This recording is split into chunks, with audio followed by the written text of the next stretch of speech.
Bé, doncs, bones tardes a totes i a tots en aquesta darrera sessió abans de les vacances d'estiu de cicle Diàlegs des de la perifèria organitzat per les fundacions Darder Mascaró. Avui tenim nosaltres en Miguel Urbán, que va néixer a Madrid l'any 80. Ell té un perfil d'això que se'n diu d'activista i de persona compromesa a diferents moviments socials, a diferents moviments mal anomenats antisistema, no? Que podríem dir moviments de defensa de les persones i de drets socials. Va ser un dels fundadors també de Podem i segurament una de les persones que millor encarnaven els valors del que representava el 15M, com a moviment social important dins la contemporaneïtat.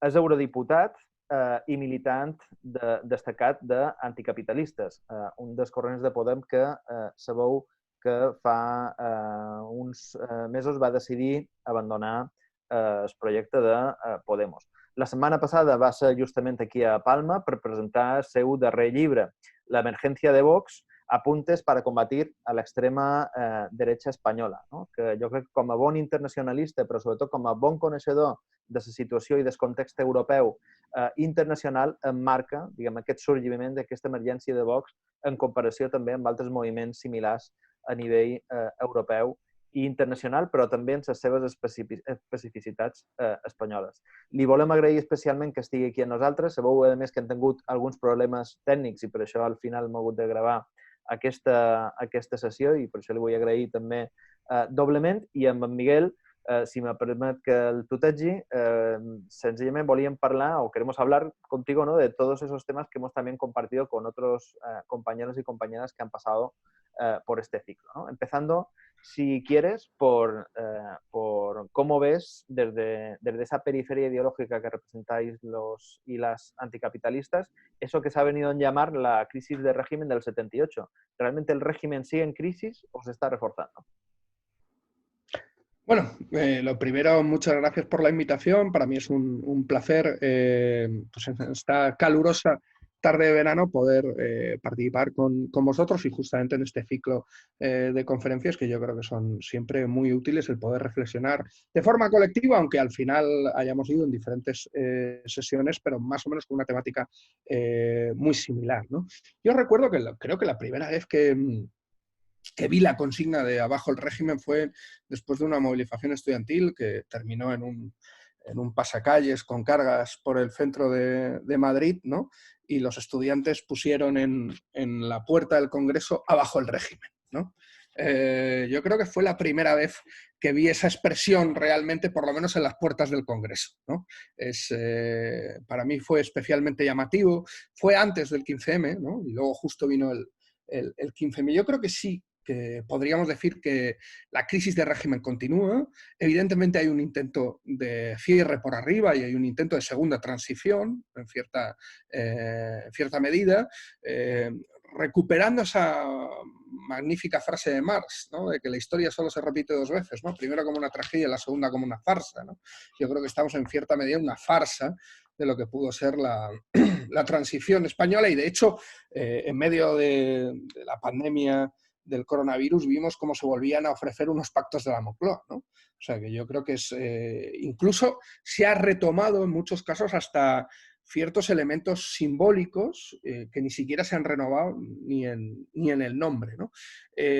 Yo creo que esa crisis sigue abierta, que esa crisis tiene mucho que ver con una desafección de la ciudadanía, evidentemente producto de la crisis del 2008, ¿no? Y el pinchazo de la burbuja o de las burbujas españolas, ¿no? Yo creo que no solo la burbuja del ladrillo, el sol y la playa, sino que vimos el pinchazo de otros tipos de burbujas y sobre todo la pérdida de expectativas para una falsa clase media o incluso la depauperización de ciertos sectores de esa clase media que generó una desafección también con el régimen, ¿no? De hecho, las plazas del 15M estaban llenas de esa desafección.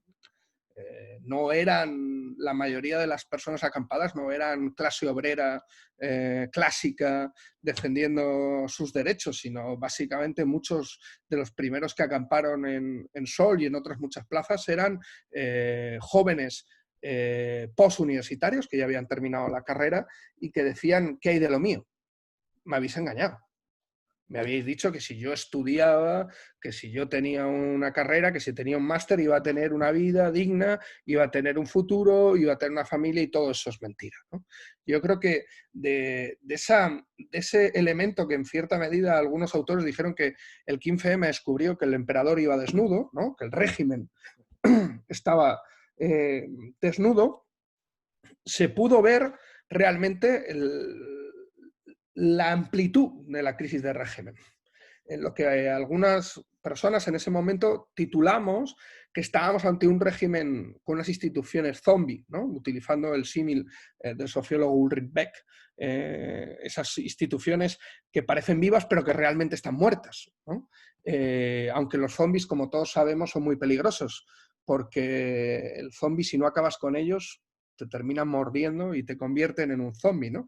Me gustaría saber si han mordido a unos cuantos de los que criticaban la crisis de régimen hace unos cuantos años y se han convertido en parte de esas instituciones zombies, ¿no? Hemos visto como la crisis de régimen, o lo que entendemos como crisis de régimen, no solo era una cuestión económica, no era solo una cuestión social, sino una cuestión también profundamente política, que desmitificaba el relato de la transición, un elemento fundacional básico en el régimen del 78, que también deslegitimaba instituciones como la propia judicatura, ¿no? Y yo creo que ahí todo el lawfare que inició el Partido Popular contra la primera y segunda legislatura de Zapatero, llevando prácticamente todas las medidas que sacó ese gobierno al Constitucional para intentar pararlos, fueron un elemento de deslegitimación paulatina, y ahí vimos cómo se tiró abajo el estatut, pero también vimos cómo se intentó tirar la ley de matrimonios igualitarios, cómo se intentó tirar la ley de memoria histórica,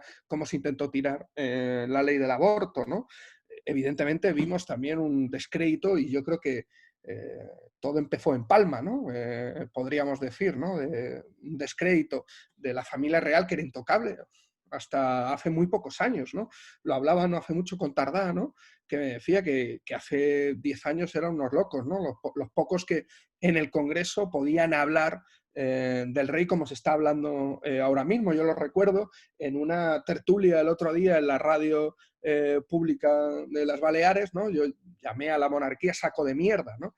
Imagínate, hace 5 años nadie en una radio pública podría llamar o catalogar así a la propia monarquía, ¿no? Yo creo que evidentemente los chanchullos de Undargarín solo eran la punta del iceberg de lo que realmente estaba pasando, y se sabía, y sobre todo que fuera se sabía. O sea, que yo creo que ahí hay mucho de ese emperador desnudo, ¿no? O sea, que la desnudez del régimen del 78 se veía más desde fuera muchas veces que desde dentro, ¿no? Es curioso, y eso también ha afectado mucho también una deslegitimación de los pilares básicos mediáticos del régimen del 78. O sea, el descrédito no solo ha llegado a la monarquía, no solo ha llegado a la judicatura, sino también ha llegado a los propios medios de comunicación, y ahí vemos cómo todo el tema de la efervescencia de las redes sociales como una forma de comunicación distinta, novedosa, que el 15M yo creo que tuvo un elemento central en su crecimiento, pero que ahora vemos que es la extrema derecha quien lo utiliza de una forma mucho más eficiente de lo que podría ser ahora mismo la izquierda, ¿no? Y que conecta más con ciertos sectores y sobre todo con población juvenil, lo cual llama poderosamente la atención. Y evidentemente no podríamos hablar de crisis de régimen sin entender la crisis del turnismo, la crisis de ese turnismo al estilo Cánovas del Castillo, ¿no? Que se impuso con la transición entre ese centro izquierda y centro derecha, que al final el propio 15M también señaló como un gran extremo centro, ¿no? Como dos partidos que se presentaban con dos papeletas, pero que realmente representaban los intereses del régimen del 78, ¿no? Yo creo que todo eso sigue vigente. Creo que ahora mismo la crisis económica y social que se avecina con el coronavirus no hace más que acelerar esto, que estamos ante un conflicto no solo político, no solo económico, no solo social, no solo institucional, sino también territorial, y con esto termino, ya que estábamos hablando justamente de periferias políticas, pero también territoriales, la crisis del régimen del 78 también es la crisis del Estado español, del concepto de Estado español, ¿no? Un Estado que no ha terminado nunca de llegar a ser un Estado federal y en donde se ve una pulsión brutal entre la descentralización, pero también una pulsión hacia la recentralización. Y la crisis territorial para mí va mucho más allá del conflicto político catalán. Y de hecho lo podemos ver en el propio Congreso, en donde Teruel tiene un diputado, ¿no? O sea, sería algo como Cantabria, o sea, el BNG recuperó también su representación. Nunca hemos visto tantas representaciones territoriales en el Congreso español, y yo creo que eso también obedece a esa crisis territorial en el conjunto del Estado español, que es también parte fundamental de la crisis de régimen, y todo eso no se ha cicatrizado, ni muchísimo menos. Lo cual no debe de hacernos pensar que su debilidad es nuestra fortaleza.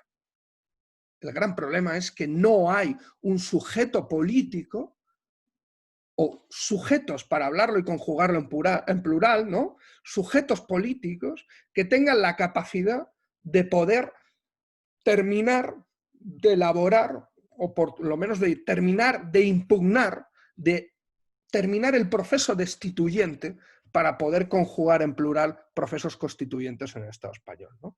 Con lo cual su debilidad, por desgracia, no es nuestra fortaleza.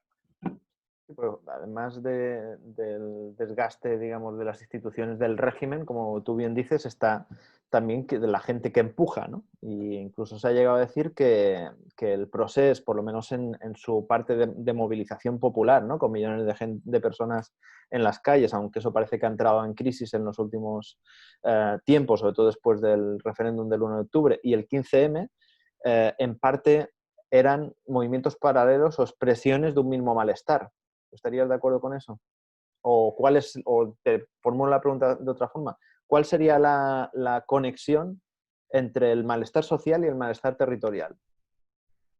Bueno, yo creo que ambos tienen un elemento común, pero yo creo que el elemento central es una impugnación del régimen del 78, ¿no? O sea, sobre todo lo que tiene en común es ese elemento destituyente del régimen del 78. Evidentemente, el movimiento político en Cataluña ha ido más allá que el 15M, justamente en ese elemento destituyente y en ese elemento desobediente, ¿no? Y yo creo que eso es interesante, pero yo creo que el movimiento soberanista catalán no ha conseguido interpelar a las otras partes del Estado. Y se ha mostrado incapaz por sí solo de destituir al régimen del 78, de derrotar al régimen del 78, ¿no? Entonces, evidentemente, yo creo que, de hecho, lo criticable a este movimiento podría ser la no apelación a otros sectores del Estado para aprovechar ese momento político, ¿no? Para poder conjugar colectivamente y sobre todo de forma plural procesos constituyentes en el conjunto del Estado español. Y evidentemente el resto de las izquierdas, ¿no? Tanto periféricas territorialmente como políticamente, no hemos sabido explicar al resto de nuestros territorios lo que se estaba jugando en Cataluña, ¿no? Que no era solo una cuestión de los catalanes o de las catalanas, ¿no? De hecho, muchas veces en Madrid lo hemos conjugado en un término de solidaridad, ¿no? Cuando yo creo que nos equivocábamos. O sea, no era solo una cuestión de solidaridad, de respeto al derecho a decidir del pueblo catalán, sino que yo creo que nos equivocamos en no mostrarlo como una ventana de oportunidad también para las madrileñas y los madrileños, ¿no? Porque la solidaridad al final, para una persona de Usera, de Vallecas, de un barrio popular de Madrid, es sí, ok, que los catalanes independientes, ¿qué gano yo, no? O sea, al final sobre eso, o sea, más allá de respetar los derechos democráticos, sí, pero yo creo que podríamos haber dicho, bueno, pues podemos ganar muchos, podemos ganar decidir todos sobre todo, ¿no? Y sobre todas las cosas, y no sobre una cuestión exclusivamente territorial, ¿no? La brecha de oportunidad que se abría nos permitía el poder cuestionarlo todo y cuestionar el propio régimen del 78. Y yo creo que ni por parte del movimiento popular catalán hubo una apelación al conjunto del Estado, ni por parte del resto de los movimientos en el conjunto del Estado supimos, yo creo, conectar y explicar justamente pues, la oportunidad que se abría, ¿no? Y Podemos, por ejemplo, que surgió, o podemos interpretarlo como una deriva, ¿no? O una de las derivas del 15M, empezó siendo, y tú fuiste uno de sus cofundadores, uno de los elementos de impugnación, yo creo que más, por lo menos más vistosos, ¿no? Y yo creo que en algún momento también más efectivos, ¿no? Al sistema. Eso también ha entrado en crisis. ¿Cómo valoras, por ejemplo, la participación de Podemos en este momento en un gobierno que, como comentábamos antes, hace poco que existe, el primer gobierno de coalición de la historia de la democracia, pero ya parece viejo, ¿no? Con toda esta situación política que acarrea la pandemia? Yo creo que en cierta medida podemos decir que Podemos como herramienta política era la expresión también de la crisis del turnismo y de la crisis de régimen en el conjunto del Estado español y en cierta manera una crisis de representación. Por cierto, hay que decirlo, yo creo que esto es importante, esta crisis de representación, esta crisis política no solo se vive en España, sino que se vive en el conjunto de Europa y yo creo que esto es un elemento central en donde hay una crisis y un elemento de polarización justamente entre lo que sería el extremo centro neoliberal de los socialistas y los populares con los márgenes, ¿no? Con los partidos en los márgenes del sistema, ¿no? En los márgenes también, evidentemente, por desgracia, esas polarizaciones no se conjugan como podría ser en los años 30, en una polarización antagónica, socialismo o comunismo y fascismo, sino que aquí se puede ver entre extremo centro y extrema derecha.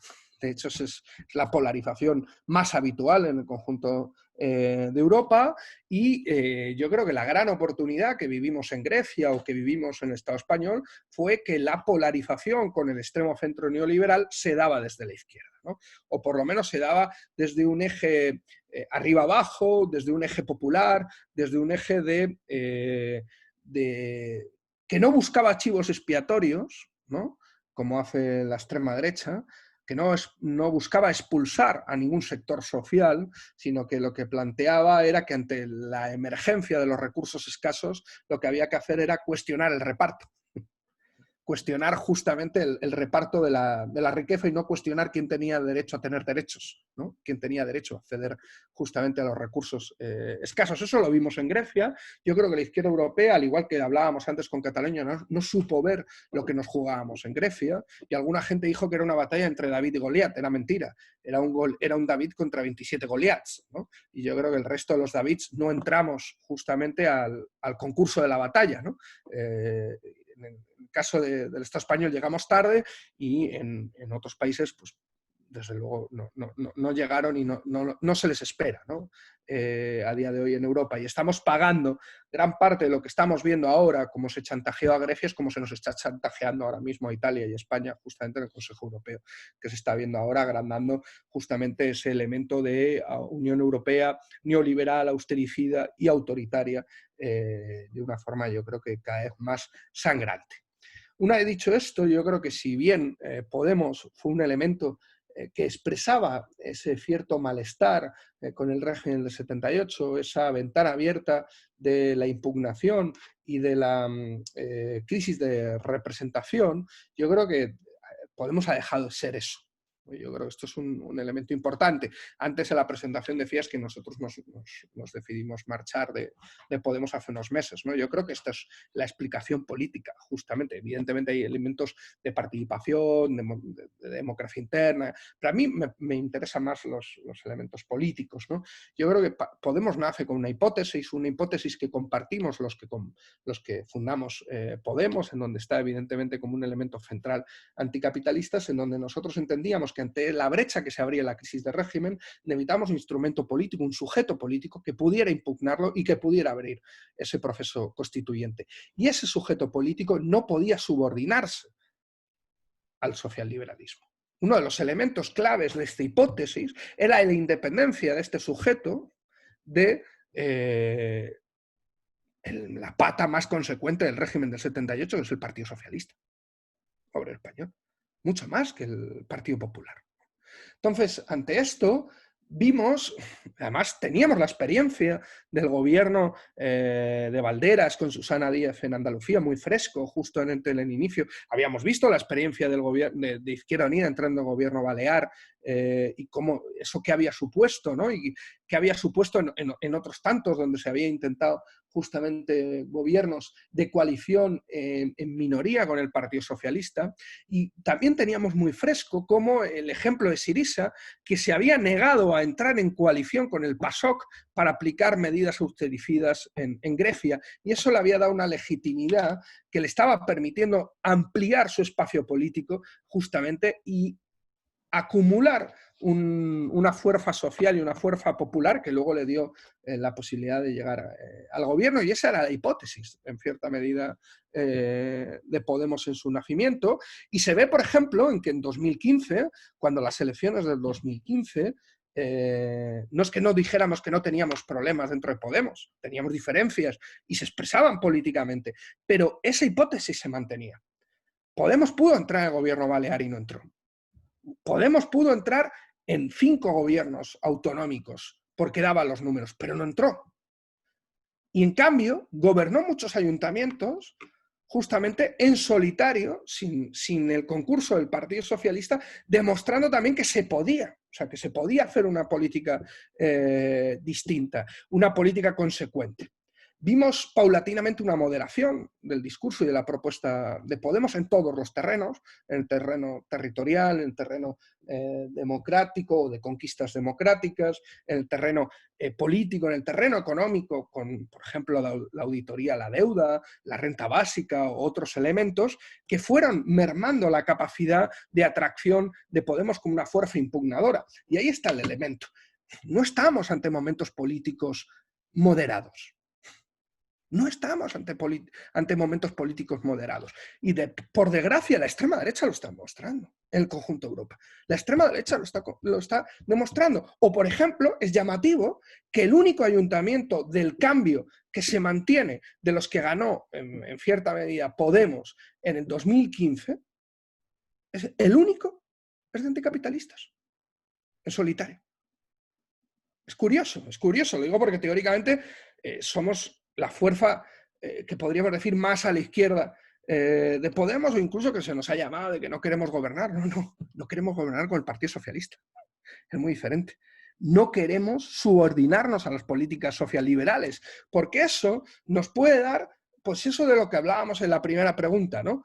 Primero como tragedia con la transición y segundo como farsa, ¿no? Nosotros no vinimos a cambiar unas caras por otras, sino vinimos a derrocar un régimen que creíamos no solo corrupto, sino también decadente e ineficaz para dar una solución a las mayorías sociales. Eso sigue abierto. La gran diferencia es que ahora mismo no hay una expresión política a nivel estatal de esa impugnación del régimen del 78, como sí se consiguió hacer 2014, 2015, 2016, ¿no? Donde sí que se veía justamente esa ventana de oportunidad abierta.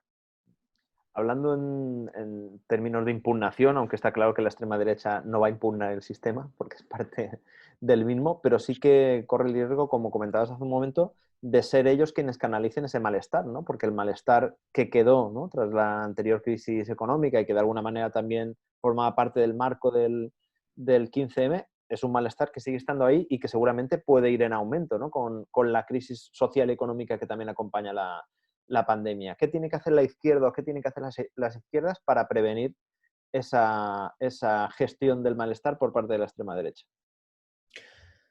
Lo primero, yo creo que es interesante porque mientras en otras partes de Europa el malestar yo creo que sí que lo ha sabido gestionar y canalizar la extrema derecha como un elemento impugnador, ¿no?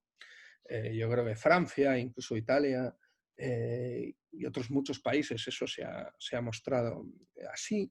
En España no. En España Vox es una escisión del Partido Popular que a día de hoy no ha planteado, por lo menos en el ciclo electoral anterior, un intento serio de disputar un espacio que no sea el espacio de la derecha. O sea, el espacio del intento por construirse como el partido hegemónico dentro de la derecha, ¿no? O sea, por ejemplo, yo creo que ahí es especialmente paradigmático el ejemplo de Le Pen, o sea, sobre todo el Le Pen hija, ¿no? De Marie Le Pen, donde Marie Le Pen no plantea ser el partido mayoritario de la derecha. De hecho, a día de hoy lo es, sino plantea ser el partido mayoritario de Francia, ¿no? Y ahí intenta seducir y canalizar votos en zonas pauperizadas, sobre todo el norte de Francia, donde ha sufrido una desindustrialización y deslocalización muy fuerte. Son bastiones del Frente Nacional, Lille y otras partes, ¿no? Donde yo creo que hay un trabajo consciente por parte del Frente Nacional. Eso no lo vemos ahora mismo, no lo hemos visto en Vox. Y eso no significa que no pueda pasar y que no lo vayan a hacer. Y de hecho tú mencionabas, ¿no?, el tema del 15M. A mí me llamó la atención en este aniversario del 15M. Vox empezó a ensayar una serie de cuestiones. No sé si mucha gente lo vio, pero por ejemplo Vox conectó en directo desde Sol con gente que decía haber participado en el 15M y que se sentía traicionada por Podemos, ¿no? Y que ahora se veía representada en Vox. Yo no sé si esas personas realmente participaron o no, porque el 15M era algo vaporoso, o sea, cualquiera podía estar o cualquiera puede decir que participó en el 15M y puede ser verdadero o falso, ¿no? Yo creo que no estamos nadie para cuestionar eso. Lo verdaderamente llamativo no es si verdaderamente participaron o no, sino el interés de Vox por intentar disputar el espacio de la memoria del 15M, ¿no?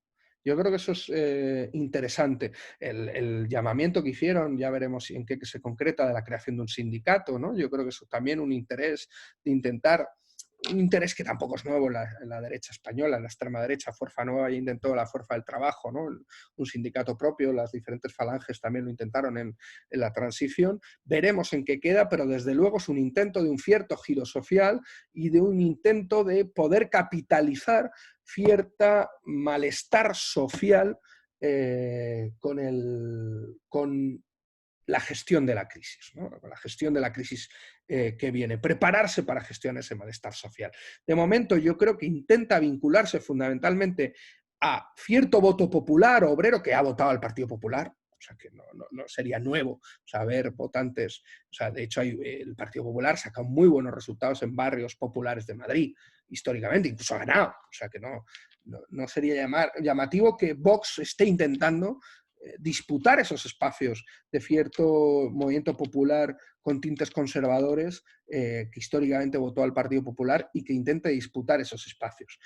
Uno de los elementos que a mí me llama más la atención y que también motivaba en cierta medida nuestra decisión en torno al gobierno de coalición y a la decisión de salirnos de Podemos era una cierta responsabilidad histórica en un elemento que para nosotros nos parece fundamental.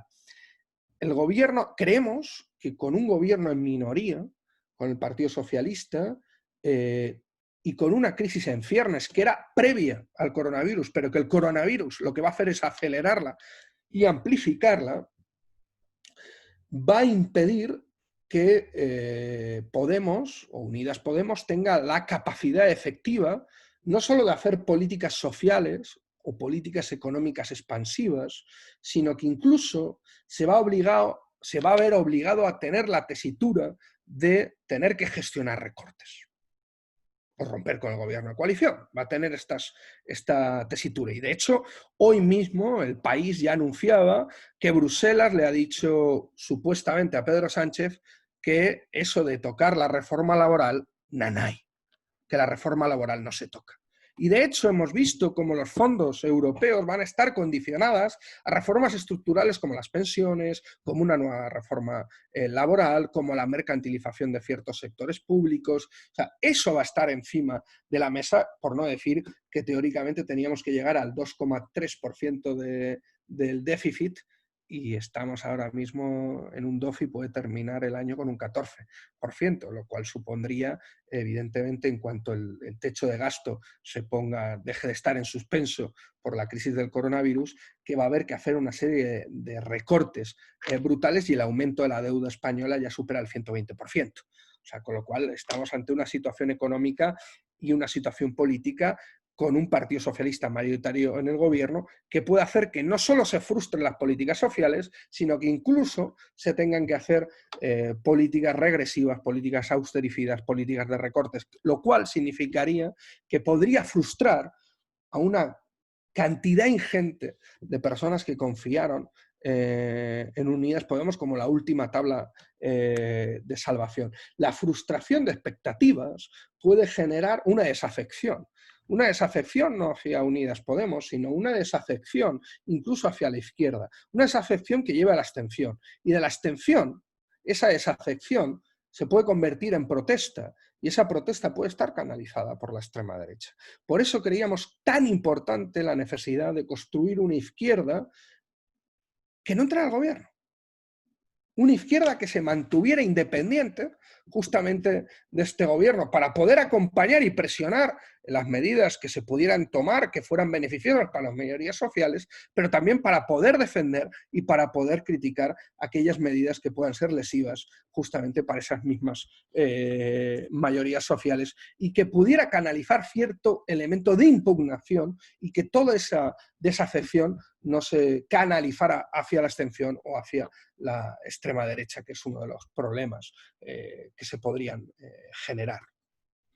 Entiendo que Podemos también, o la estrategia de Pablo Iglesias, pasa por, de alguna manera, intentar sacar rédito a medidas de, por lo menos de contención, ¿no? que se están aprobando en estos meses, como el ingreso mínimo vital o la contención de los que suponen los ERTEs, ¿no? Seguramente para millones de familias, que probablemente no se hubieran aprobado en caso de no estar a lo mejor Podemos en el gobierno, o del gobierno no haber tenido o no haber necesitado apoyos externos, como de las fuerzas también soberanistas de izquierdas, ¿no? Y en cambio, o sea, yo creo que de alguna manera hay como una de cal y una de arena, ¿no? De esa participación en el gobierno, ¿no? Como ese episodio casi surrealista, ¿no? Que en el Congreso hace un par de semanas, ¿no? Cuando el Partido Socialista votó a favor de la derogación de la reforma laboral, pero hicieron rectificar la votación. En cualquier caso, claro, ¿cómo reconstruir una izquierda en uno o varios sujetos políticos, que es algo que también has mencionado antes, y mantener ese carácter impugnador en un contexto como el que hay? Y es más, volvería a un debate casi soviético, ¿no? ¿Se puede hacer eso en un solo país, en este momento, en Europa? ¿O hay otros que nos acompañan en este drama? Yo creo que por desgracia nos acompaña el conjunto de los pueblos de Europa en este drama. Otra cosa es que haya capacidades de construir sujetos políticos impugnadores en el conjunto de los pueblos de Europa, y yo creo que a día de hoy, por desgracia, no parece que esté en el, podríamos decir, en la agenda política a corto plazo, ¿no? Evidentemente, yo creo que no es posible enfrentarnos al reto en el que estamos solos, o sea, no es posible en un solo Estado, ¿no? Para no hablar de un solo país, porque este es un Estado con unos cuantos países, ¿no? O por lo menos naciones. Pero tampoco podemos esperar a que el resto de fuerzas de Europa, ¿no? estén en disposición de coordinarse para enfrentar el monstruo austericida de la Unión Europea. Ya, pero eso es como una deuda pendiente, yo creo que desde hace años de la izquierda, ¿no? O sea, mucho internacionalismo de boquilla, pero a la hora de la verdad, incluso en momentos duros como la anterior crisis económica, no ha habido capacidad, ¿no? Incluso comentabas tú hace un rato el caso de Syriza, todo el mundo fue a hacerse la foto con Tsipras en su momento, y luego para todos era pues como una especie de traidor, ¿no? Pero yo creo que en el fondo, al final lo que falló, como tú comentabas, es que no hubo una cooperación, digamos, de las izquierdas de los diferentes países, ni siquiera de los países del sur, que al final vamos a ir todos por la misma deriva, ¿no? Sí, bueno, yo creo que el ejemplo griego demuestra la incapacidad de hacerlo solo, pero también que con esta Unión Europea no se puede ir de farol. Y yo creo que Syriza fue de farol en algunas cosas, ¿no? De hecho, yo creo que Tsipras convocó un referéndum para perderlo y no para ganarlo. Y su gran desastre fue ganarlo.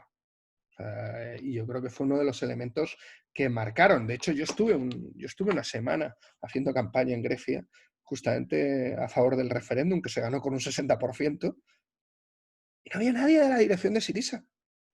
Solo estaba la izquierda de Syriza haciendo campaña. Tsipras no hizo ni un solo acto, ni televisivo, ni ningún mitin, hasta el mitin central en Sintagma el día antes de la votación. ¿No? Bueno, yo creo de la experiencia de Syriza, en donde evidentemente tampoco no había muchos internacionales, ya en ese momento casi ni para hacerse la foto, ¿no? Ya. ¿Sabes?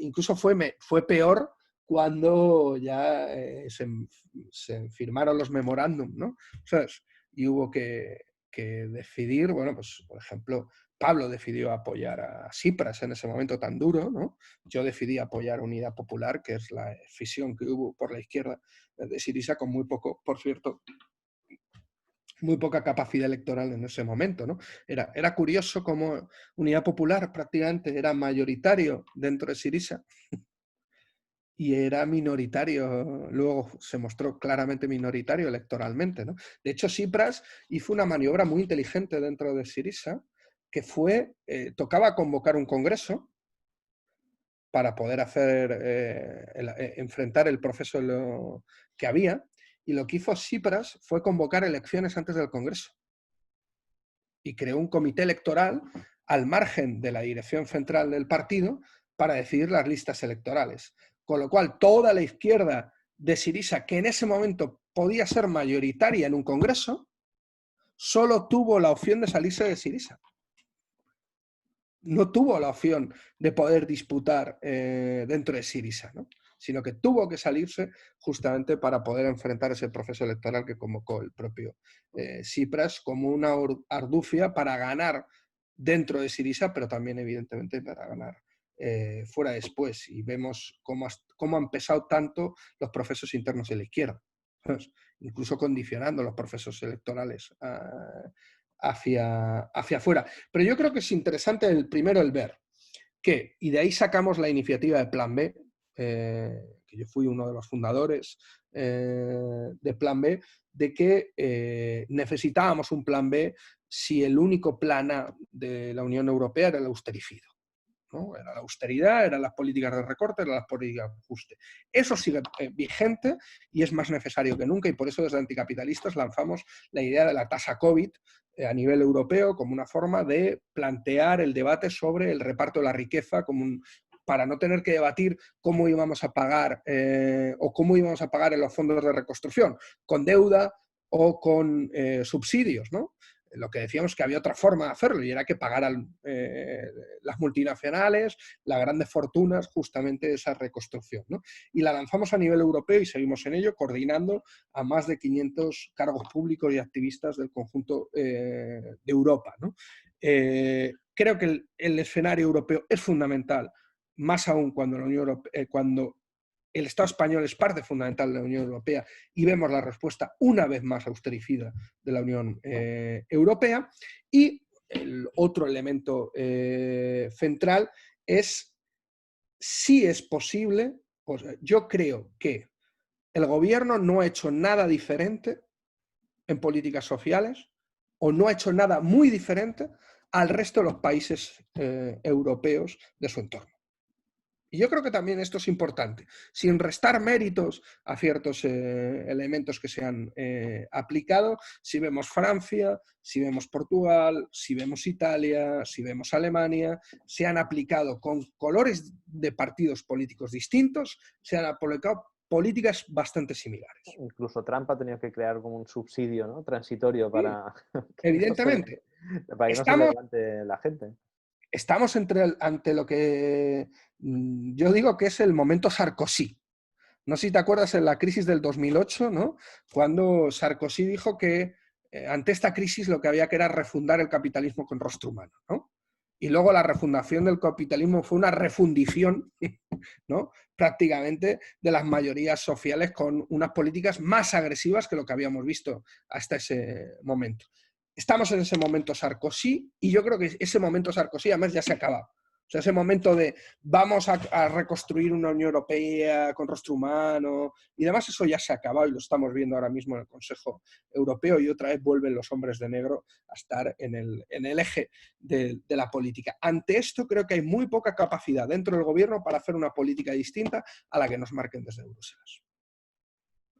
Con lo cual, creo que es hubiera sido más importante para Unidos Podemos haberse estado fuera del gobierno, haber condicionado el gobierno de Sánchez y la investidura de Sánchez con un programa, evidentemente sabiendo que era muy posible que no lo hiciera, y ahí vemos a nuestro amigo, a los amigos de Bildu, cómo pactaron la derogación total de la reforma laboral y otra vez el Partido Socialista vuelve a culebrear, pero por lo menos sin mancharse y sin pringarse con las políticas del partido neoliberales del Partido Socialista. ¿Por qué? Porque el Partido Socialista no tenía la capacidad de, después del 10 de noviembre, de llegar a un acuerdo de gobernanza con Ciudadanos.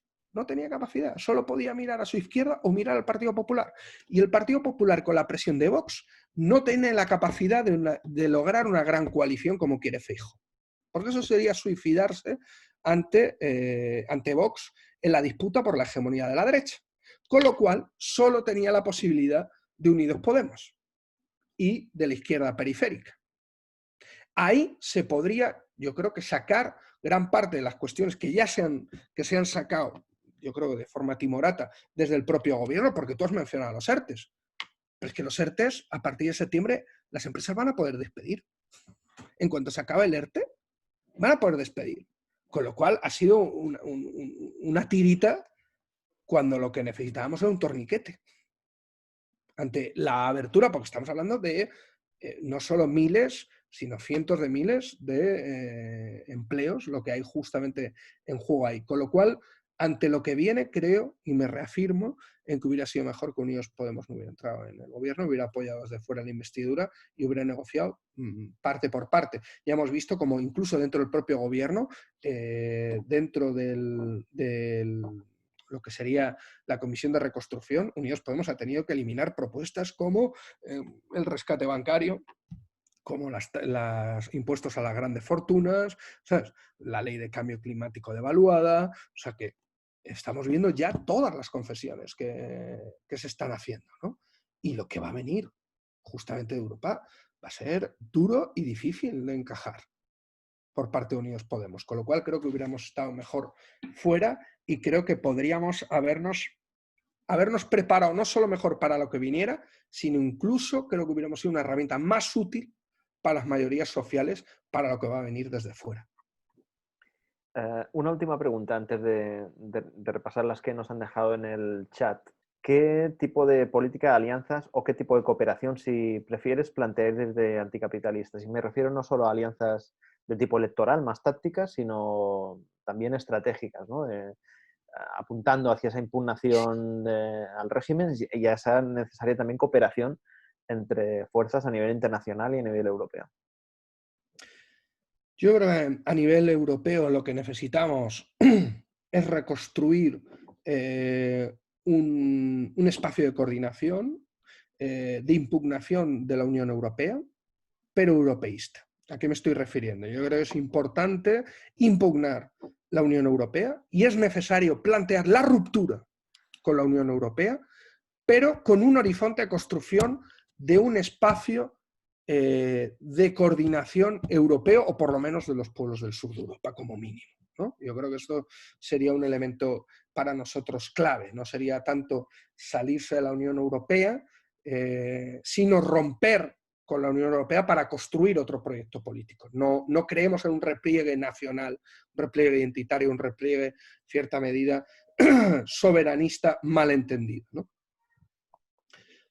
Creo que ese se intentó con el plan B y hay que buscar la fórmula para encontrar ese espacio que no debe ser solo un espacio de coordinación de partidos políticos, sino que tiene que tener a organizaciones sociales y a movimientos sociales que hemos visto de índole europea y que tienen un impacto europeo. Yo creo que lo de Fridays for Future lo hemos visto, por ejemplo, con un impacto en muchos países europeos y coordinado a nivel europeo. El movimiento feminista ha tenido una implicación y una coordinación a nivel internacional y evidentemente europea, yo creo que interesantísima. De esas experiencias deben de nacer esa coordinación de la que estábamos hablando que pueda romper con esta Unión Europea.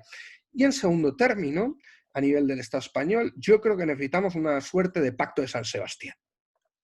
Yo creo que necesitamos lo que pudo ser el germen en cierta medida de la ruptura de la monarquía y del alumbramiento de la Segunda República, ¿no? Sin la nostalgia de la Segunda República, ni muchísimo menos, con vistos de futuro y no con gafas de pasado, ¿no?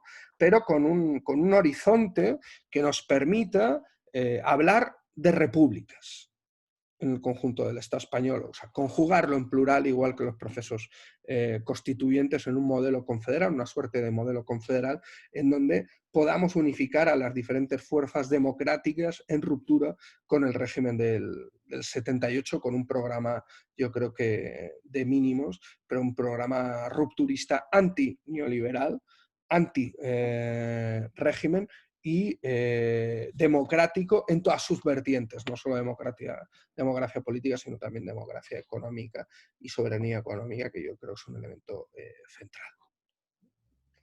Tenemos también alguna pregunta aquí en el chat. Algunas son muy parecidas a las que te he ido planteando. Hay una por aquí que dice, ¿anticapitalista será un nuevo partido? Imagino que eso ya lo soy, sobre todo supongo que se refiere, porque luego hay varias también que tienen que ver sobre el tema de las alianzas, ¿no? Y que preguntan sobre el modelo, si el modelo de vuestras alianzas es, por ejemplo, Adelante Andalucía. Bueno, nosotros somos una organización confederal, ¿no? Con lo cual también cada territorio tiene que ir valorando su marco de alianzas. No es algo que por desgracia, como hemos visto en otras organizaciones, se decida desde Madrid, ¿no? Y sí, en ese sentido yo creo que Adelante Andalucía para nosotros es un espacio de referencia en donde es un espacio plural, es un espacio soberanista, es un espacio que plantea también un marco de coordinación a nivel confederal e impugnador del régimen del 78, que se hace con fuerzas que no son anticapitalistas. O sea, y yo creo que esto es también muy importante que la gente lo entienda. Nunca, nunca hemos defendido que una fuerza como, por ejemplo, Podemos tuviera que ser anticapitalistas. Nunca. Porque entendíamos que no solo no era útil, sino que no era posible. Nosotros planteábamos un modelo antineoliberal y antirrégimen. Y yo creo que esto es lo que plantearíamos en unas alianzas a nivel confederal en los diferentes territorios. Y yo creo que ahí el ejemplo de Adelante Andalucía, yo creo que es un buen ejemplo. ¿Tú crees que el resultado, el mal resultado, si quieres, de Podemos y el buen resultado de las izquierdas soberanistas en las elecciones en Euskadi y en Galicia, de alguna manera se corresponden con que ese confederalismo que tú ahora mismo defendías o que defendías desde anticapitalistas no ha sido efectivo en el caso de Podemos? Pues yo creo que Podemos fue vista, sobre todo en lo que fue el primer ciclo electoral en el que participó, como una fuerza impugnadora, como una fuerza de ruptura con el régimen del 78, en donde evidentemente la cuestión territorial estaba muy presente, ¿no? Es curioso porque históricamente, cuando Izquierda Unida subía, le restaba votos al Partido Socialista, ¿no? Y a veces a la abstención. Y cuando Izquierda Unida bajaba, normalmente quien subiera al Partido Socialista. Si vemos las elecciones en Euskadi y en Galicia, evidentemente con conceptos particulares ambas, el voto que ha perdido Podemos, Unidas Podemos, no se ha ido al Partido Socialista. No se ha ido a su derecha. No ha vuelto al turnismo, sino que ha ido a engrosar justamente el espacio de la impugnación del régimen del 78. Podemos hablar del programa electoral, y yo creo que la gente, por desgracia, no suele leer los programas electorales. Pero es verdad que parecían, tanto el bloque como Bildu, fuerzas más consecuentes en esa impugnación del régimen del 78. Con lo cual, por eso vuelvo a la primera pregunta que tú me hacías. ¿Está cortocircuitada la herida del régimen del 78? No, no está cortocircuitada. El problema es que no hay una expresión estatal o confederal, si lo queremos ver así, que pueda recoger justamente ese voto de impugnación, ese espacio de protesta y de malestar contra el régimen del 78. Si vemos lo que está por venir, todo indica que ese malestar va a ir en aumento. El gran reto es cómo reconstruir un espacio diverso, plural, mestizo, que pueda recoger esa impugnación y pueda ampliarla. Y eso evidentemente tendrá que ser confederal.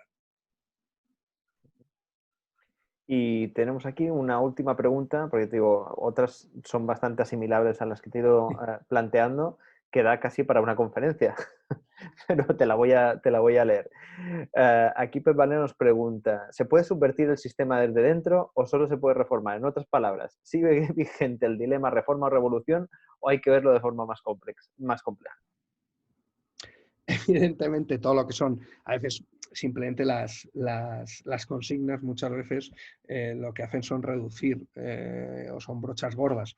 Evidentemente es mucho más complejo. La gran diferencia, yo creo que, de hecho, yo soy de una tradición que no está en contra de las reformas, sino que ha diferenciado entre reformas rupturistas y reformas reformistas, ¿no? De hecho, yo creo que sería un buen momento para la construcción de lo que siempre hemos considerado un programa de transición, ¿no? Un programa que sea pues, plenamente asimilable y defendible por las clases populares, pero sea inasumible justamente por el régimen, sea inasumible ahora mismo. Entonces, algo que hace 20 o 30 años podría sonar reformista, a lo mejor ahora tiene una vertiente claramente rupturista, ¿no? O sea, y yo creo que aquí, por ejemplo, la defensa del derecho a decidir en el conjunto del Estado español.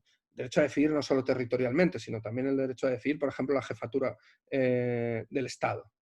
El impago de la deuda y la creación de una auditoría ciudadana es algo que se ha producido en otros momentos. Ahora mismo, desde luego, es una consigna de ruptura, no solo con el régimen del 78, sino también con los corsés austericidas de la Unión Europea, ¿no? O sea, que nosotros tenemos como enlazar, además, diferentes contextos y diferentes realidades. O sea, nosotros tenemos que hacer un programa de transición tanto para romper con el régimen del 78 como para romper con el marco europeo de una Unión Europea austericida, ¿no? Y cómo poder reconstruir tanto un espacio de repúblicas y evidentemente un espacio confederal como una coordinación y un espacio europeo alternativo a esta Unión Europea, ¿no? Con lo cual yo creo que evidentemente eso por sí solo no se va a conseguir exclusivamente desde las instituciones, ni muchísimo menos, sino que se va a construir desde el cambio de las correlaciones de fuerzas. Un buen amigo y un magnífico dirigente político, como fue Miguel Romero el Moro, siempre decía que primero llegan las victorias sociales, que se convierten en victorias políticas, y esas victorias sociales y victorias políticas, rara vez, pero alguna, tiene también una materialización en victorias electorales. Con lo cual yo creo que no confiemos en fiar victorias electorales para poder transformar o para poder derribar el régimen del 78, sino que tenemos que construir primero victorias sociales y victorias políticas. Y eso es ahora mismo lo que toca. Lo que necesitamos para entendernos, ahora necesitamos más un 15M que un nuevo Podemos. Ahora necesitamos más reconstruir un tejido social, político, que alumbre nuevas generaciones militantes, que reconstruya los lazos de clase, que reconstruya los lazos comunitarios en nuestros barrios, para poder enfrentar la crisis que viene. Y evidentemente, si conseguimos eso, vendrán luego las victorias políticas con la construcción de nuevos sujetos y evidentemente también posiblemente victorias electorales. Pero no intentemos dar atajos. Yo creo que no hay atajos en este sentido. Sí hay saltos. Hay, en este caso citando a Lenin, ¿no? Sí que podemos dar saltos en los niveles de conciencia, evidentemente. Y esos saltos se construyen desde la experiencia práctica de la lucha, ¿no? Y ya termino, el recetario de todos los santos de la izquierda, ¿no? O por lo menos de mi izquierda, con el abuelo, que decía siempre que el pueblo aprende más un mes haciendo la revolución que 100 años con un partido revolucionario, ¿no? Bueno, pues toca volver a pisar calle, toca volver a plantear esa impugnación y a reconstruir esas mayorías sociales, también ese tejido, desde los movimientos sociales, desde la movilización social, pero evidentemente sin perder la perspectiva política de transformación y de ruptura, que yo creo que es un elemento central. Y ahí, pues vuelve a lo mismo, ¿no? Antes hablábamos, justamente antes de empezar esta conversación grabada, por lo menos, hablábamos de que yo había venido de Lepe, de Huelva, ¿no? Y habíamos visto cómo se quemaban los campos. Bueno, pues los poblados chabolistas de los migrantes que han ejercido de temporeros imprescindibles en la pandemia y ahora totalmente prescindibles por las instituciones públicas y que están sometidos a ataques xenófobos y racistas.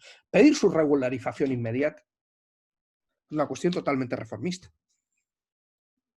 pero que choca directamente con la lógica tanto europea como española de invisibilizar y de privar a una parte de nuestra población del derecho a tener derechos como un elemento de herramienta política y también como un elemento de gasolina xenófobo para la extrema derecha para generar guerras entre el último y el penúltimo y no justamente para mirar a los verdaderos culpables del saqueo que estamos viendo.